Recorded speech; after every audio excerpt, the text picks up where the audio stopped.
साठी जगातील समस्त शिवप्रेमींसाठी आनंदाचा उत्साहाचा दिवस आहे। आपण सगळेच जाणता छत्रपती शिवाजी महाराजांची युद्धनीती, रणनीती, शौर्यनीती आणि बरोबर त्या ठिकाणी असलेली गडकिल्ल्यांची स्वराज्य, स्वधर्म आणि हिंदवी स्वराज्यासाठीची संपूर्णता निर्माण केलेले स्थापत्य शास्त्र आणि त्याचा ऐतिहासिक पुरावा, दस्तावेज या सगळ्यावर छत्रपती शिवाजी महाराजांनी निर्माण केलेले, उभे केलेले हे गडकिल्ले हे आपल्या शौर्याचे, आपल्या इतिहासाचे, मराठेशाहीचे, महाराष्ट्राचे एका अर्थाने जगाला साक्ष देणारे होते। आणि म्हणून या सगळ्या पद्धतीला एक जागतिक मूल्य आहे आणि म्हणून अद्वितीय वैश्विक मूल्य हा वर्ल्ड युनेस्को मध्ये ज्याला आउटस्टँडिंग युनिव्हर्सल व्हॅल्यू या परिप्रेक्षाने जगातल्या ज्या जागतिक वारसा म्हणून घोषित केलेल्या स्थळ, ज्याला आपण म्हणू उभारणी, स्ट्रक्चर, वास्तू, यामध्ये आता आपल्या या 12 गडकिल्ल्यांना मानांकन, मानाचं स्थान मिळालं। याची अद्वितीय वैश्विक मूल्य हे महाराजांच्या कर्तृत्वाचं होतच आहेच, पण ते जगाला मान्य करायला लागलं।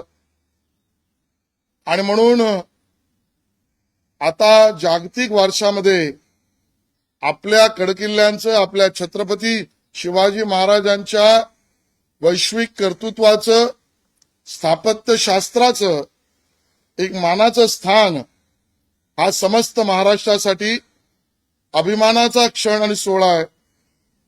आणि म्हणून या पद्धतीने जे यश आपल्याला मिळालं त्याबद्दल समस्त महाराष्ट्राचं मी अभिनंदन करतोय।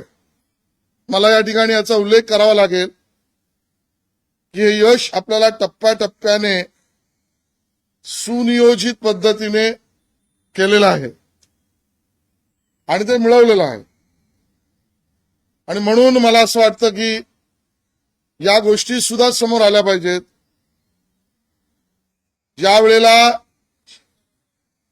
संपूर्ण देशातील राज्यातून त्यांच्या राज्याचे म्हणजे भारत देशातील सर्व राज्यांचे काही ना काही प्रस्ताव येतात, भारत सरकारला त्यातून प्राथमिकता आणि निवड ही द्यायला लागते।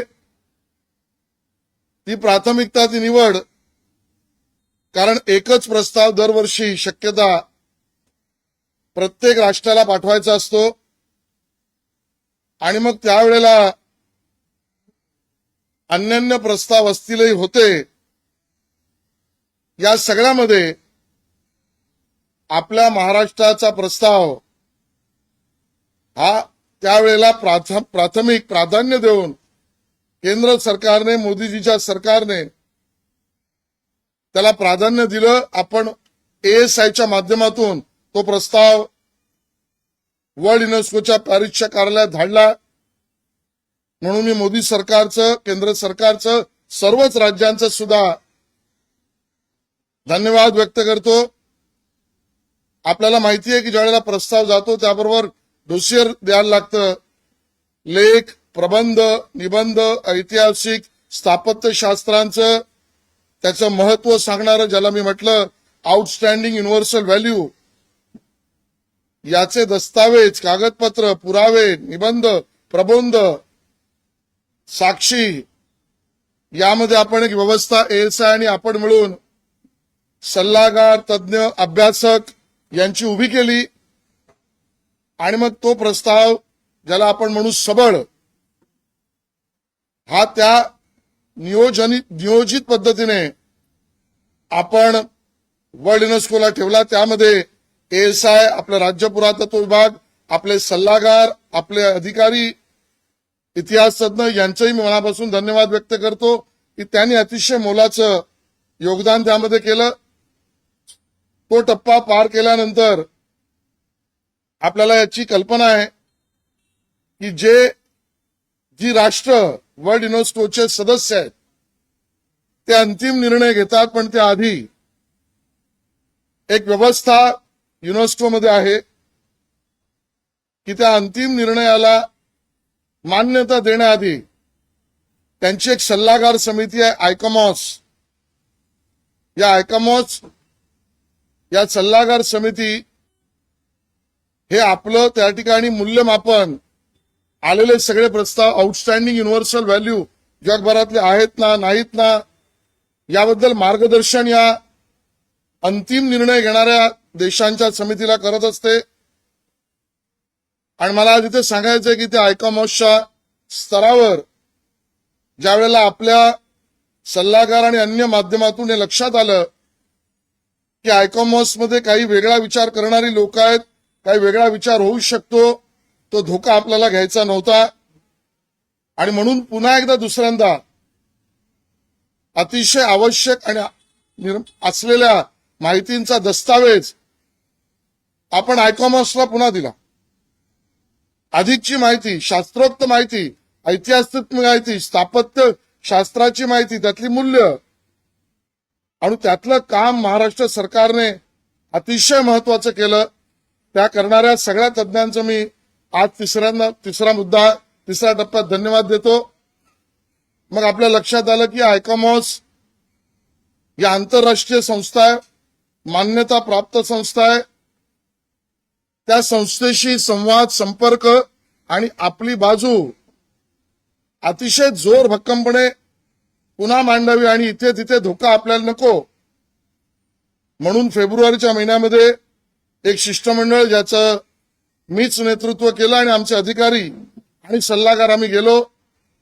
3 दिवस वर्ल्ड युनेस्कोतल्या सर्व संबंधित अधिकाऱ्यांना, संबंधित वर्ल्ड युनेस्कोमध्ये असलेल्या त्या राष्ट्राच्या राजदूतांपैकी काही लोकांना आम्ही भेटलोच, पण आयकॉमॉस समोर पुन्हा सादरीकरण केलं.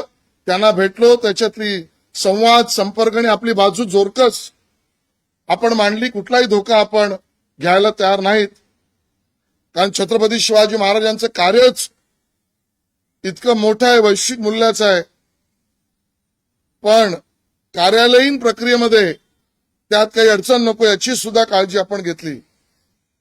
आणि म्हणून त्यानंतर 5वा टप्पा आपल्याला सांगावासा मला वाटतो की माननीय मुख्यमंत्री महोदय यांनी स्वतः त्या ठिकाणी आंतरराष्ट्रीय या समितीतील काही लोकांशी संवाद, संपर्क, दौऱ्याचं नियोजन आणि त्याबद्दल असलेली चर्चा ही माननीय मुख्यमंत्री देवेंद्रजींनी केली. मी त्यांचेही धन्यवाद व्यक्त करतो. आणि त्यानंतर केंद्रीय सांस्कृतिक मंत्रालय आणि केंद्रीय सांस्कृतिक मंत्री आणि देवेंद्रजी माननीय मुख्यमंत्री यांनी 6व्या टप्प्यामध्ये दिल्लीला जी राष्ट्र वर्ल्ड युनेस्कोचे सदस्य आहेत त्यांचे भारतातले राजदूत यांच्याशी संवाद, संपर्क, बैठक आणि त्यांचं समर्थन या आपल्या जोरदार वैश्विक मूल्य असलेल्या छत्रपती शिवाजी महाराजांच्या पराक्रमाच्या कर्तृत्वाला समर्थन मिळवावं, हाही टप्पा आपण यशस्वी पूर्ण केला.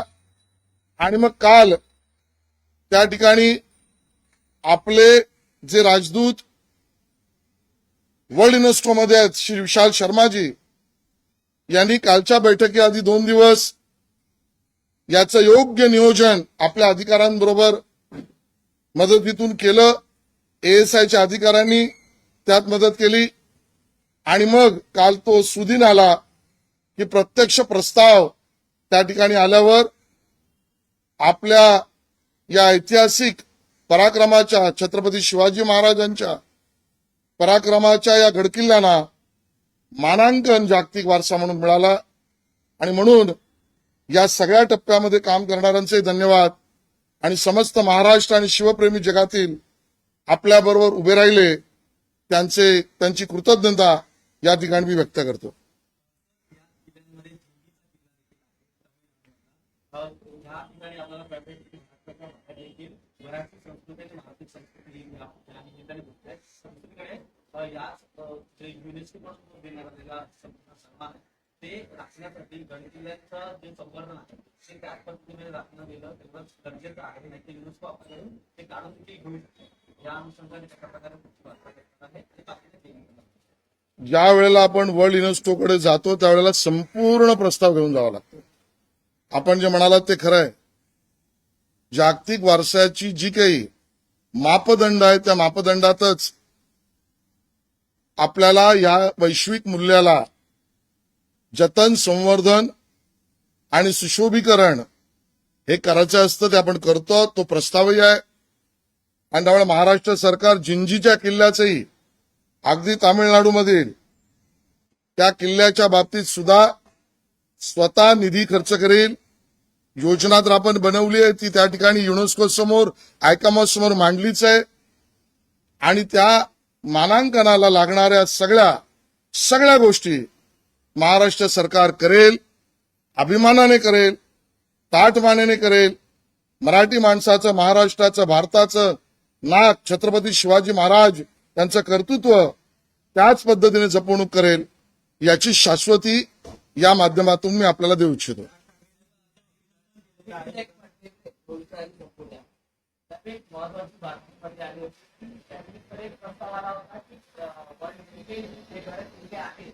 संवर्धनासाठी आपण राज्य सरकार केंद्राकडे मागणी करणार आहोत आणि ते गड किल्ले राज्याच्या अतिरिक्त घेऊन त्याचं संवर्धनासंदर्भात आपण हालचाली करणार होतो. नंतर त्याचा कुठपर्यंत आलेला आहे, प्रस्ताव कसा गेलाय का केंद्राकडे? दोन विषय वेगळे आहेत. महाराष्ट्र सरकार केंद्रातलं ASI आपलं राज्य पुरातत्व मिळून मिळवलेलं हे यश आहे, जे स्वाभाविक छत्रपती शिवाजी महाराजांच्या आशीर्वादानेच मिळालेलं आहे. आपण जो प्रश्न विचारताय तो महाराष्ट्रातील ASI अंतर्गत असलेल्या गडकिल्ल्यांना महाराष्ट्र सरकारने हा निर्णय केलाय. आणि तसा अर्ज, विनंती आणि मागणी आपण केंद्राच्या ASI ला केली आहे की आपण ASI ऐवजी आमच्या राज्य पुरातत्व विभागाला हे गडकिल्ले परत करा. आम्ही त्याचा रखरखाव, संवर्धन, जतन, मूल्यवर्धन हे आम्ही करू. तो प्रस्ताव आपण पाठवला. त्या प्रस्तावावर केंद्रात त्या ASI मध्ये आता चर्चा अंतिम स्वरूपात आहे. एवढंच आजच्या ठिकाणी मी सांगू शकेन.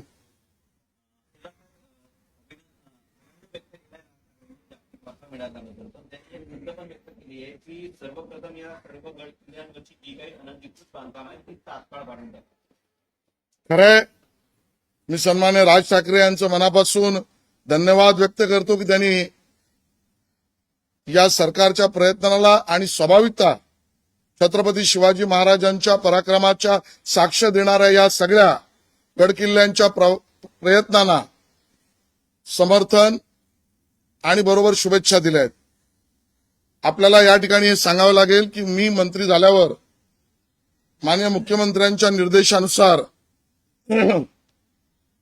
केवळ हेच 11-12 नाही, सर्वच गडकिल्ल्यांवर त्या जिल्हाधिकाऱ्यांनी अतिक्रमण मुक्तता करावी याचा शासन निर्णय आपण केला.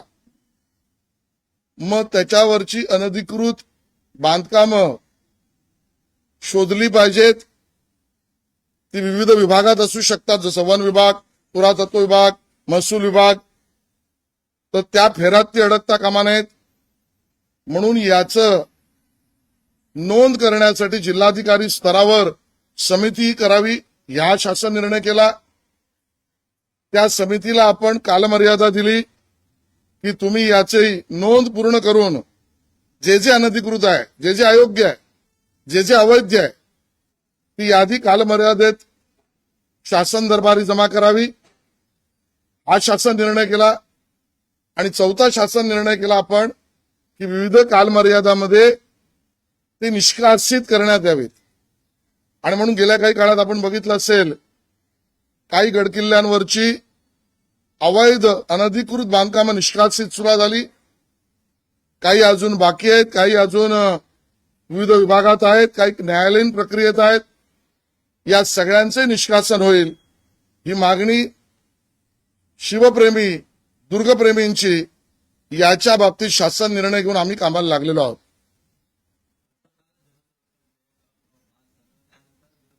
ते मात्र देखील टीका करताना पाहायला मिळतात. यामध्ये आज सकाळी संजय राऊत यांनी देखील म्हटले की जे दलित समाज सुधारक आहेत गावखेड्यात जाऊन काम करतात त्यांना व्यसन घालण्याचं हा संपूर्ण विधेयक आहे असं म्हणतात.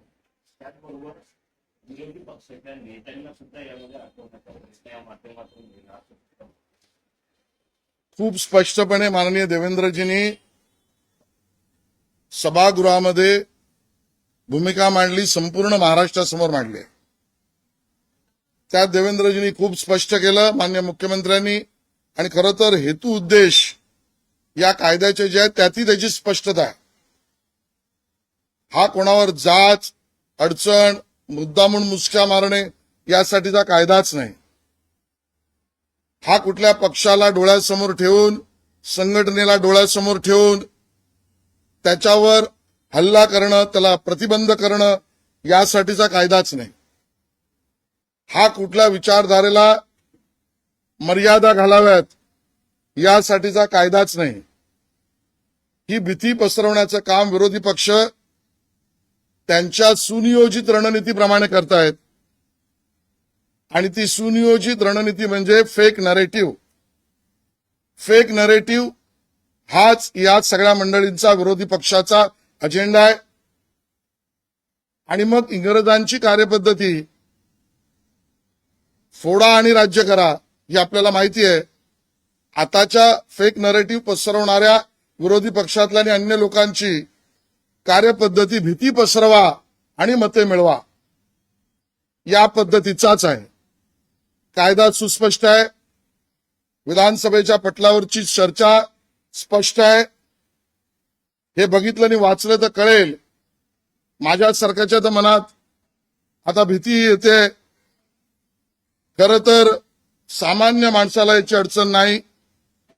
सामान्य माणूस नागरिक याच्या अधिकारावर कुठलीही गदा नाही. किंबहुना सामान्य नागरिक, देशभक्त नागरिक, कायद्याने चालणारा नागरिक याच्यावर कोणी वैचारिक अवैध पद्धतीने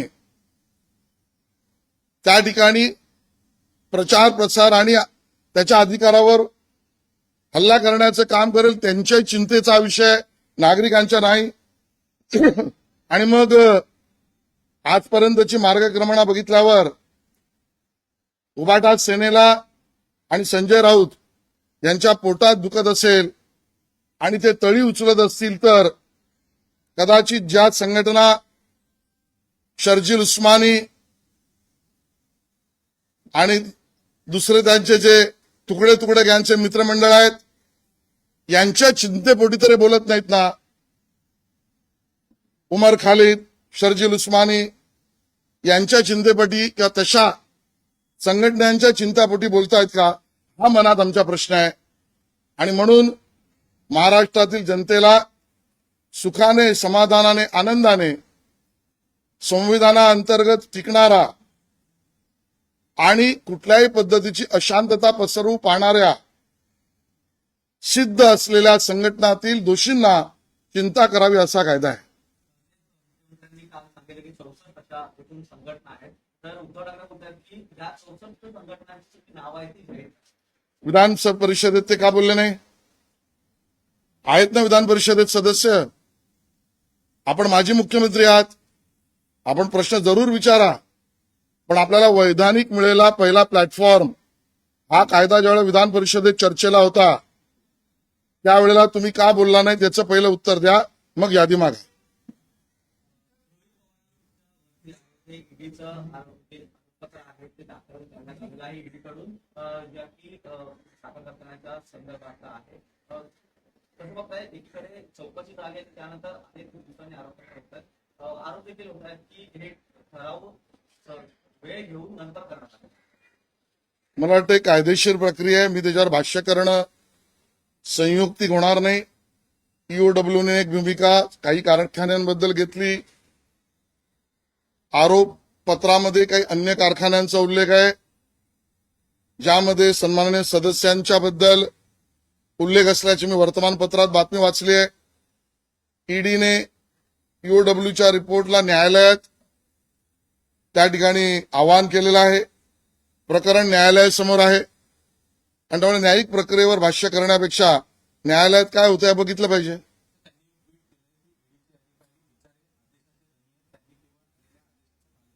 आता त्यांना दुसरं काय ट्विट करता येईल. स्वतःची बाजू मांडण्याच्या ऐवजी इकडची तिकडची गोष्ट करणं यातनं साध्य काय होणार. तू इधर उधर की बात न कर, तू मुद्दे की बात कर, एवढंच मी त्यांना सांगेन. हिंदी भाषा निमित्ताने जो घ्या करण्यात आला होता तो आपण सरकारने मागे देखील घेतला. परंतु साठेला काय येतील एका शाळेमध्ये आहे ते तिसरी पासूनच हिंदी शिकवण्या संदर्भात शिक्षक आहेत ते पालकवर्गाकडून जे फॉर्म आहेत ते भरून घेण्यात येत आहेत. कुठेतरी जाणून लादण्याचा प्रकार आहे तो त्या ठिकाणी घडल्याचा आरोप आहे तो पालकांकडून. या संपूर्ण त्या विवेक्षित शाळेच्या संदर्भात मला माहित नाही, माहिती घ्यावी लागेल. सरकारी अधिकारी आणि मंत्रालय ते जरूर माहिती घेईल. चुकीच्या पद्धतीने असं काही चाललं असेल तर शिक्षण मंत्रालय ते तपासेल. माझं व्यक्तिगत म्हणणं आहे की राज्य सरकारच्या शासन निर्णयापेक्षा कुणालाही वेगळं करण्याची मुभाच नाही. कोणी शासन निर्णय तोडत असेल तर ते गंभीर त्यावर तपासून कारवाई करणे त्या मंत्रालयाचं काम आहे. पण मी हेही सांगतो, मी आधी म्हटलं या महाराष्ट्रामध्ये आजही 3 भाषा शिकवणाऱ्या शाळा आज नाही पहिल्यापासून आहेत की ज्यामध्ये जी खाजगी शाळा आहे ज्यांचं ॲफिलेशन हे सीबीएसई, आयसीएसई, आयबी, कॅम्ब्रिज ह्या मराठी अनिवार्यतेचा योग्य निर्णय आपण जो केला त्यानंतर तिकडे 3 भाषा शिकल्याच जात आहेत. आणि म्हणून तर ठाकरे कुटुंबियांच्या दुसऱ्या तिसऱ्या पिढीने किंवा आताच्या पिढीने या 3 भाषा शिकलेत. तर या शाळेत तेच आहे का बघायला लागेल. आणि राज्य सरकारच्या ज्या शाळा आहेत ज्या अन्य माध्यमांच्या आहेत, मी आधी सांगितलं ज्यामध्ये राज्य सरकारच्या अन्य माध्यमांच्या अनुदानित एडेड स्वयंअर्थ सहायता तिथे 3 भाषा शिकवल्या जात आहेत. मग ही शाळा त्यातली आहे का तो समज पहिला आपल्याला स्पष्ट करायला लागेल. आणि त्यामुळे मी सुरुवातीलाही म्हटलं या देशात या राज्यातील 20% विद्यार्थी 3 भाषा शिकतायत ती मुभा इच्छित त्यांना आहे. आणि त्यावेळेलाही मी म्हटलं होतं की हा गैरसमज पसरवला जातोय. गैरसमज पसरवणाऱ्या मंडळींचा हेतू त्यावेळेला आम्ही प्रश्नांकित केला होता. गेल्या काही शिवसेनेचे जे आमदार आहेत मग झारखंड असतील त्यासोबतच शिक्षण असतील त्यांचे प्रकरण आहेत ते बाहेर येतात त्यासोबतच बरखेड देखील असते. तर या प्रकरणांमुळे कुठेतरी एकनाथ शिंदे नाराज सुरू आहे तो या ठिकाणी ऐकायला मिळतोय. एकूणच काय नक्की सुरू आहे त्या युतीमध्ये नक्की काही आलेले नाही. सर याला शिवसेना पक्षाचे जे नेते आहेत किंवा मंत्री आहेत किंवा आमदार आहेत त्यांचं वर्तन महायुतीच्या विरोधात असं वाटतं. No comment. सभा घेणार आहे इंदिरा भायंदरमध्ये ट्रेडरचा जो एक मोर्चा काढण्यात आला होता त्याच्या विरोधात तुम्हाला कुठे वाटतं का हा विषय जो आहे तो जिवंत ठेवण्याचा प्रयत्न मोर्चा काढण्यात केला जातो मराठी. बघा कायद्याअंतर्गत सगळ्या गोष्टी ज्या आंदोलन असेल, मोर्चा असेल, सभा असेल याची परवानगी आहेच. कायद्यात राहून कोणी हे करत असेल तर त्याच्यावर मी भाष्य करण्याची गरज काय. छत्रपती शिवाजी महाराज